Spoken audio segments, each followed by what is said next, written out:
Hello guys, it's Susanna here. I'm just on today with a bit of show and tell, and to say like this is my last video, a bit of a goodbye for this year, and a thank you to all my subscribers, ones that have been around for ages and others that are new. So I'm not going to do anything in particular. I just recently bought this book. Sorry about the glare. Once I open it, it will go away. But I'm also going to show you some of the extra fabric that I was waiting for when I was working on my Down the Garden Path. These are from, all these fabrics here are from Melanie from Melbourne. She's from purveyor of Reclaimed Textiles on Instagram, and you go on to her to get her bits and pieces. I got this from her store, so she has books as well, so just all different types of stitches and stuff like that. I had a bit of a quick flick through. I'm gonna have to, it's sort of an older book, but I just thought it was really quite nice. I like the cover. And you know, like a good pocket size to take with you, and always good to have a few more embroidery stitches. So this is really quite grungy. Some of the bits that she has on there are new, but some of them are older as well, and so this is obviously a bit that, you know, has it's a little bit older. That's why I liked it. I quite like that little bit of a faded look, and I like the vintage fabric, quite like that there. So these fabrics that I've got here are going to be for Down the Garden Path. So I got that one for Melanie. See, this is a newer fabric and a bigger piece, so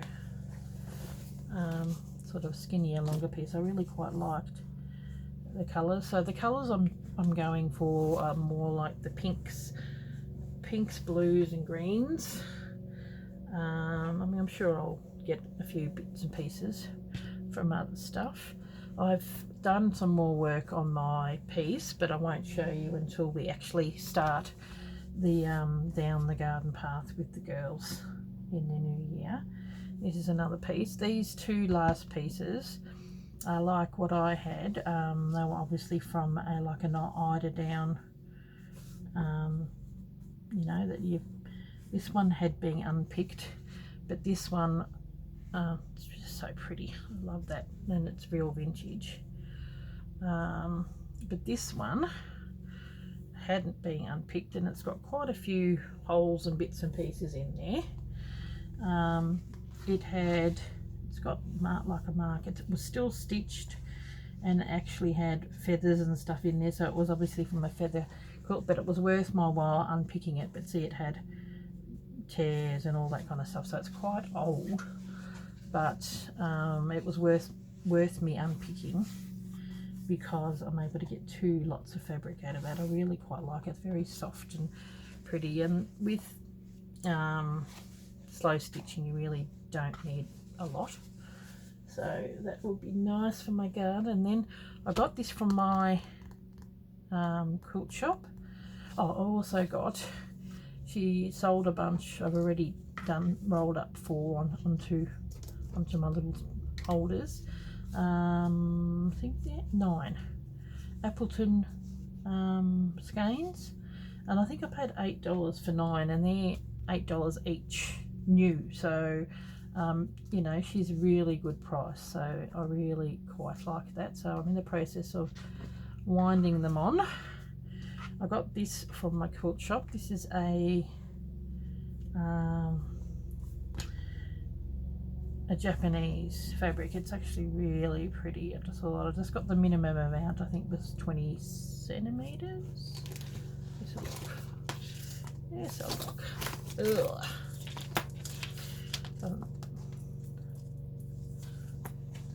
Yeah. So I just thought it was beautiful. Real watercolor and just really quite pretty. So I like having new fabrics as well. And then I got 20 centimeters of this too. I just thought it was really pretty, but you could really go to town with stitching on those. I just love the color.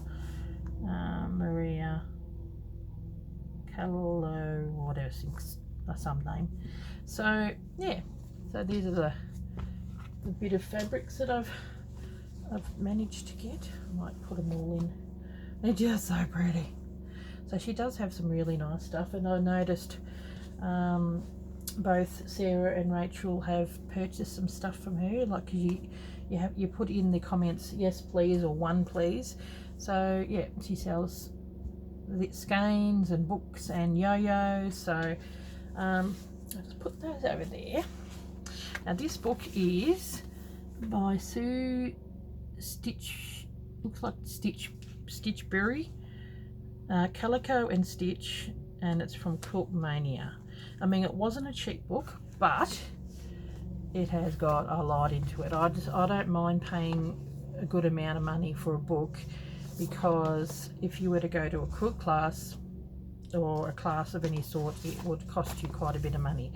So it's got a pattern in the back, I mean in the front and in the back. So there's some beautiful stuff in there. I've had a look. I particularly love these. I think they're really nice. Now, let me have a look if I'm completely in camera. Yes, we are. I'm going to make sure that you guys can see it. I might even zoom it in a tad. There we go. Now, so I'll have a quick flick through this. This is obviously Sue, and I think she's might be in the UK. I have to have a good read of it. But on one side it's in French and the other side it is in English. So really pretty bits and pieces, obviously from her house. These are all the contents, so you get a lot of stuff, and they're all beautiful. Well, if you can get a book with one thing in there that you like, you're doing well. So but I reckon there's probably at least 4 things in here that would be worth doing. I think I've seen this lady on Instagram. I might even follow her on Instagram. These Liberty ladies, how cute are these? Using Liberty fabrics, love it. So then all the instructions are both in French. I'll go through, see a bigger photo. Got my little stash of Liberty. So she really does, you know, give you good detail. Tales from my garden. I think this is a little embroidered box. Look at this fabric, gorgeous. So, which is perfect for down the garden path, which all the different pictures. So they're actually in the patterns. Gorgeous. And shows you how to put it together. That must be the top and the sides. I thought, oh, I really like these little patterns. They would probably be rather cute for the down the garden path. A Dilly Dolly scrap bag. Scrap bag and a wheelbarrow. Isn't that adorable? I love these. I'm definitely going to be making those, and I didn't notice until I brought the book home. She's actually got old knitting needles, and I've got quite a few of vintage knitting needles that you can turn into stems and put in a thing. I just think it is adorable. Here we go. I think there's a bit of, yeah, look at that. Isn't that cute? I just thought it was so cute. So yeah, a bit of my last video for the year. My next video will be on the 3rd of January, which will be sort of an introduction and a catch up on the vintage sewing. So I'll do. I'm going to show you a little bit more as a reminder. Here's a dilly bag. So I won't go through this. Just shows you how to do it. I'll just show you pictures of the finished product. I love this. I'm a bit of a sucker for rabbits. There's those flowers. So you get the pattern for that. This is cute. This is a lavender bag, and that's a sewing box. There, Fred.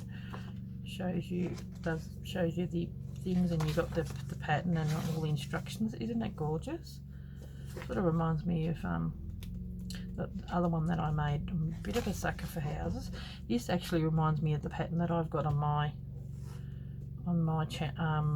Etsy. My sewing, very similar. Okay, and then this is a lavender bag, but you could probably use this as a pin cushion as well. Another, that's cute. So see, that'd be another one, a good one for the garden. All the little bits and pieces and the close-ups, and oh, it's gorgeous. Look at these. I just think they're beautiful. I would like to actually make these, not so much as pin cushions, but just as little houses to sort of decorate my craft studio. They're just so cute. They're not very big. Yeah, there we go. Here's, I wonder if that's the full size templates. Yeah, so they're little. They're rather adorable. That must be the top. So you could make yourself a little village. I love this. I just think they're awesome. And it's got the knitting needles, and because we've all got scraps of gorgeous fabrics. I've got some Liberties. I've got some really nice leftover fabrics from, well, even, you know, these gorgeous fabrics, leftover fabrics from that I bought from vintage Doll's House Vintage. So you don't need very much. What did she say on here? These are an easy way of using up your scraps of these precious fabrics. Where is it? I made a huge bunch for a bride on her vintage wedding, along with a wreath of smaller ones for her bridesmaids. That would be really cute if you did them in beautiful creams and whites, and you know, and the bridesmaids can have a few colours of whatever their bridesmaid dress is.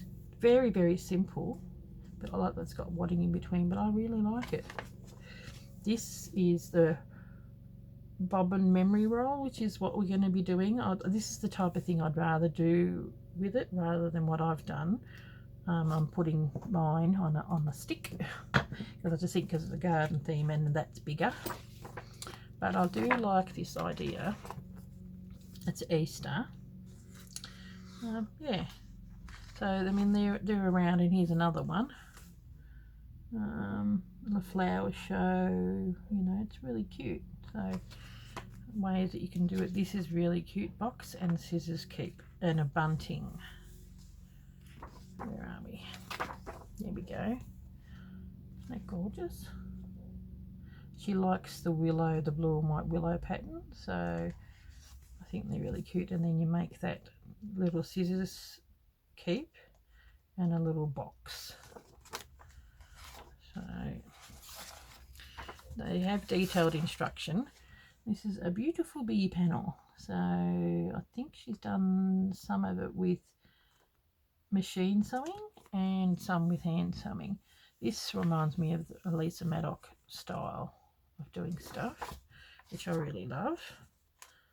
Yeah, like how she just sort of puts bits and pieces together. It really looks cute, and then made those flowers on a flat surface. That's really cool.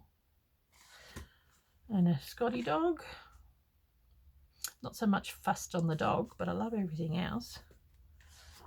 So you can take what you like. There's one thing at the back. I love that. I think that's beautiful. It's very similar to my vase of flowers, but I like the way she's put the background elements on, which is very similar to our slow stitching.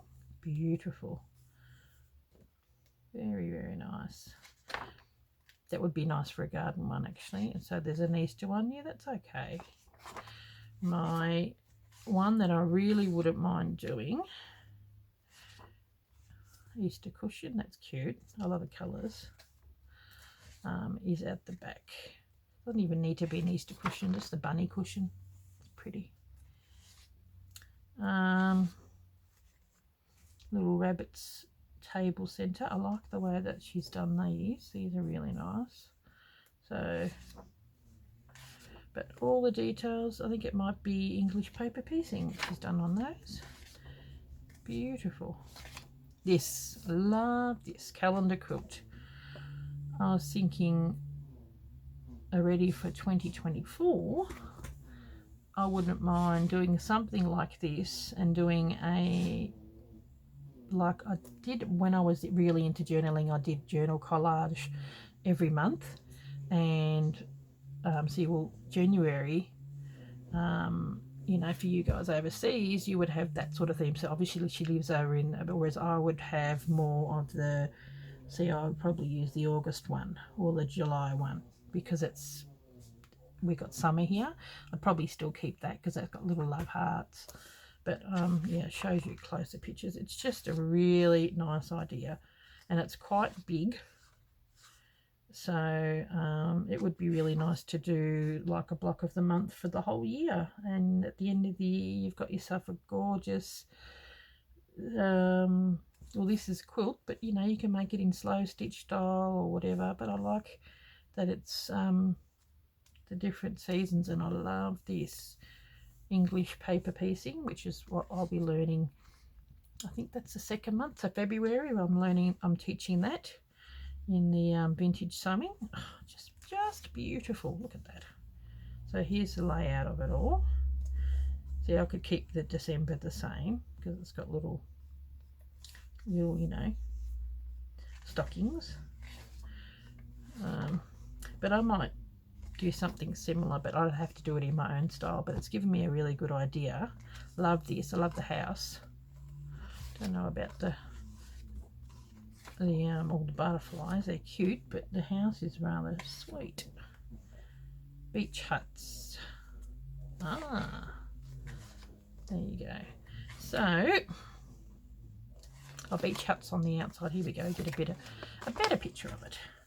Beach huts on the outside, and then English paper piecing on the inside. So there you go. That was my treat that I had bought. So what, I'll put that underneath there so it doesn't glare at you. I'm just giving you a reminder. This is these are the PDFs for the vintage sewing, you know, like, so I've got blocks 1 to 5, so you got the requirements list. Now this is, I've got a few hard copies for people that don't have printers and all that, but it's really cheap just to do print it off yourself. So that's block 2, 3, and then that. So that's the first one, because you can only do 5 pages. So that's $2, and then this one's $1. So I made it as cheap as possible so as many people can participate, and you get a requirements list of what you need and what the block's called. So quilting, and then ribbon embroidery, crazy patchwork, and then the last one is needle to applique. So I thought I'd just remind you that I have got these on my Etsy store, and you need to buy the both of them. So blocks 1 to 5, and then 6 to 9. So I've got quite a few of the actual kits left over, and I've also got you know, really nice fabric packs. This is very similar to that. I might even use it in my garden. So that's sort of in the pinks. And this fabric pack in particular has actually got a lot of the stuff that I've used, like that one's for the cross stitch, and yeah, and you've got a bit of quilt, and same here, like you've got a whole quilt on the back of that. So I've got some packs that have got a bit of everything in it. So yeah, so there you go, just a bit of a reminder. I'm really excited about doing it next year. Yeah, I'm going to keep myself busy with the journalist stitchery with the down the garden path, and then mine is on every Tuesday that I do it until that block is finished. Some weeks might have, like some months might have 4 segments, and other ones might have 3. Some take quicker than others. They're really basic and simple because I didn't want to make it too hard, but just to give you a go at doing something that you may not have tried, or even brushing up your skills. So yeah, so I just wanted to say, hope you have a fantastic Christmas and New Year's, and thank you so much for subscribing and leaving lovely comments and just being so encouraging. I really appreciate you guys heaps. And I'm just going to have a bit of a break, and I will see you back on the 3rd of January. Okay guys, thank you so much for watching, and I will catch you later. Bye.